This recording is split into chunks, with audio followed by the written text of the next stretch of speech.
नमस्कार मंडळी. आज खूप दिवसांनी मी आणि प्रतीक मूव्ही बघायला आलोय.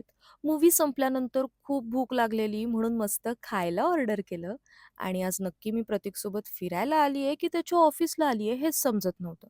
कारण सकाळी निघाल्यापासून त्याचं ऑफिसचं कामच सुरू होतं.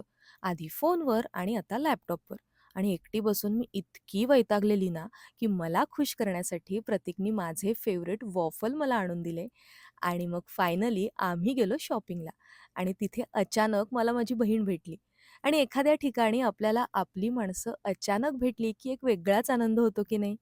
आमची तर शॉपिंग झाली आणि आता मी दीदीकडे निघालोय आणि मग तिथून घरी जाणार. आमचं लवकर झालं असतं पण प्रतीकला ऑफिसचं काम होतं. 1 तास ऑफिसचं काम करत होता तो. दीदीकडे गेल्यावर खूप गप्पा मारल्या. मग घरी निघताना दीदीने माझी ओटी भरली आणि आज ट्रेन इतक्या लेट होत्या ना, पण फायनली आम्ही घरी पोहोचलो. आता भेटूयात नेक्स्ट व्हिडिओमध्ये. बाय.